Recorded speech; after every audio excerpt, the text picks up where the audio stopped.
অনন্ত বর্ষা, যার কোনো তুলনা নাই। বর্ষা ভাবিকে শুভেচ্ছা এবং আপনাদের সবার জন্য শুভকামনা, আজিজ ভাইয়ের জন্য শুভকামনা। এবং আমরা আশা করি আমাদের চলচ্চিত্র সত্যিকার অর্থে ঘুরে দাঁড়াবে এবং 2014 সাল হবে আবার আমাদের সাফল্যের এক নতুন সূচনা। 2024 সালে অনেক ছবি ভালো ছবি আসবে। যেমন আজিজ ভাই 6টা ছবির ঘোষণা দিলেন, আরও অনেক শুনছি ভালো ছবি আসবে। এই ছবির পরিচালক, যেহেতু আমি পরিচালক, ছবির পরিচালকের প্রতিও আমার শুভেচ্ছা রইল, যদিও ব্যক্তিগতভাবে আমার সাথে তার পরিচয় হয়নি। আশা করব পরিচয় হয়ে যাবে এবং উনি স্বাচ্ছন্দ্যে কাজ করবেন। আমরা এপার বাংলা ওপার বাংলা, আমরা ভাই ভাই, আমরা গলায় গলায় দিলে কাজ করতে চাই এবং আমরা আমাদের চলচ্চিত্রকে সমৃদ্ধ করতে চাই। সবাইকে শুভেচ্ছা, সবাই ভালো থাকবেন। জয় হোক আমাদের চলচ্চিত্র। ধন্যবাদ। সাথে বসার জন্য আমরা সময় চেয়েছি।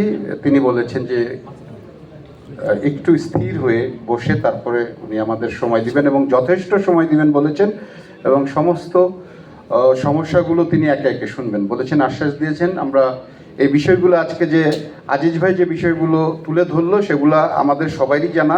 এই সমস্যাগুলো চলচ্চিত্রের সমস্যা, সবারই জানা। আমরা এই সমস্যাগুলো নিয়েই আমরা ওনার সাথে কথা বলবো। আমরা আশা করি ওনার সাথে আলোচনায় আমাদের এই বিষয়গুলো সমাধানের দিকে আগাবে। আলম তো চলে গেছে, আলম বুকে আগুন ধরিয়ে দিয়ে গেল। কারণ হচ্ছে যে ও বলেছে যে অসম্ভবকে সম্ভব করছে ইকবাল আর আব্দুল আজিজ। আসলে যার হয় তার সাথেই হয়, আর যার হয় না তার শত্রুও হয় না। আমি সেই কবে থেকে অনন্ত জলিলের পিছে পিছে ঘুরছি, অনন্ত ভাই একটা ডেট দেন, একটা ছবি বানাবো, আপনি কিনা একটা ছবি বানাবো, দেই দিচ্ছি, হবে, বাজেট কি, গল্প কি, বসেন আসেন দেখি।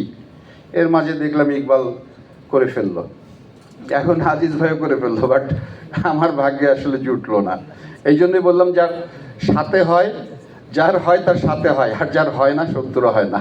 আমার মনে হয় আর সেই আশার পূরণ হবে না এই সময়ে। যাই হোক, তারপরে বেস্ট। আর হচ্ছে যে আমরা কথা কম কই, একটু এগিয়ে যাই। অনেক বক্তা আছে। এই মুহূর্তে আমার হাতে একটা স্লিপ আছে বক্তৃতা দেওয়ার জন্য।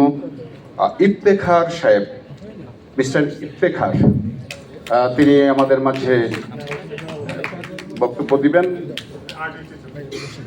আমাদের উনি আর্টিস্টও, এই ছবির আর্টিস্টও। আসলে আমার মনে হয় যে উনি নতুন কাজ করছে, আর জাজ মাল্টিমিডিয়া তো সব নতুনদের দিয়েই কাজ করে।